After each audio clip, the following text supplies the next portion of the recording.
Assalamualaikum warahmatullahi wabarakatuh. Kembali lagi di channel Guru Sunardi, channel video pembelajaran informasi seputar pendidikan, komputer, desain, dan life experience. Pada video kali ini kita akan belajar tematik kelas 4, tema 9, subtema 2, pembelajaran 5 tentang pemanfaatan sumber daya alam.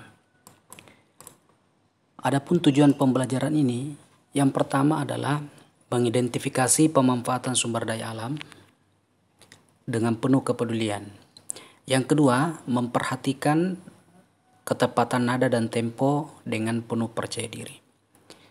Adapun materi pembelajaran ini dapat dilihat di buku siswa pada halaman 84 sampai 90. Baik, silakan dilatih di rumah untuk menyanyikan dengan baik Desaku Yang Kucinta. Silakan melihat di YouTube untuk ketepatan nadanya. Ya, ini hanya dilatih di rumah ya. Nah, selanjutnya pemanfaatan sumber daya alam. Kekayaan sumber daya alam itu dimanfaatkan untuk menunjang dan mempermudah seluruh kegiatan kita dalam kehidupan. Kita makan pakai beras dari padi.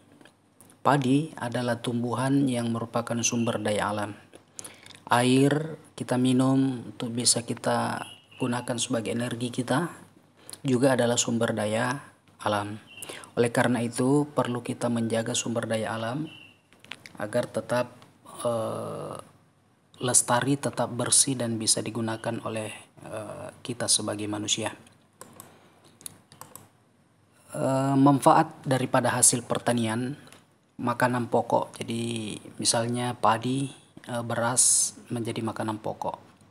Kemudian dari tumbuh-tumbuhan yang lain bisa sebagai makanan pokok kita, bisa juga sebagai makanan ternak kita. Kemudian kedelai dan lain sebagainya itu dijadikan sebagai bahan baku untuk membuat tempe, kecap, dan lain-lain sebagainya. Itu sebahagian dari manfaat hasil pertanian. Banyak lagi manfaat hasil pertanian yang lain. Nah, sekarang kita lihat manfaat daripada hasil perkebunan, diantaranya seperti kelapa sawit itu digunakan sebagai bahan baku minyak goreng. Karet, ya, hasil perkebunan pohon karet itu getahnya dapat dibuat untuk membuat ban. Kemudian tebu bisa digunakan untuk membuat gula. Ya, batang tebu itu dimasukkan ke pabriknya. Kemudian ada namanya kina sebagai obat malaria. Ini sebahagian dari hasil perkebunan, manfaat. Banyak lagi manfaat yang lain. Nah, sekarang ini adalah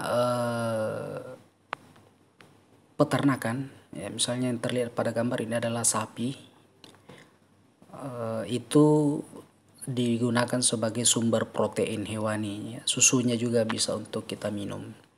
Kemudian ayam, peternakan ayam, telur ayam itu untuk sumber protein. Ulat sutra di beberapa daerah di Sengkang itu memelihara ulat untuk dijadikan sebagai benang atau kain sutra. Kemudian lebah digunakan untuk membuat madu. Jadi madunya nanti bisa kita minum, itu sumbernya dari lebah, bukan dibuat oleh manusia. Selanjutnya adalah hasil pertanian di laut. Ini juga banyak sekali di laut. Kalau kita sering makan tiap hari ikan, itu dari laut.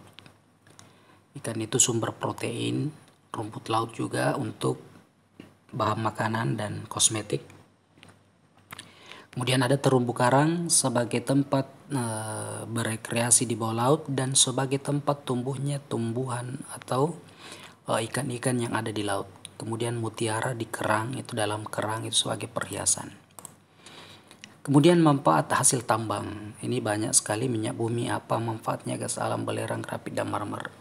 Luar biasa manfaat daripada sumber daya alam yang ada di bumi ini. Karena itu kita semua harus mensyukuri ciptaan daripada Allah Subhanahu wa Ta'ala. Nah, selanjutnya ada tugas. Tugas kita hanya ini saja. Kalau menyanyi tadi dilatih di rumah saja. tugas kita adalah menemukan 5 sumber daya alam beserta manfaatnya yang berada di sekitar kita, yang ada di sekitar kita saja. Usahakan untuk memiliki pilihan jawaban yang berbeda dari materi yang ada di dalam video ini atau slide ini. Jadi temukan 5 sumber daya alam yang ada di sekitar kita, di sekitar rumahmu. Ya, demikian video ini, mudah-mudahan bermanfaat. Terima kasih. Jangan lupa untuk mensupport channel ini dengan like, share, dan subscribe. Assalamualaikum warahmatullahi wabarakatuh.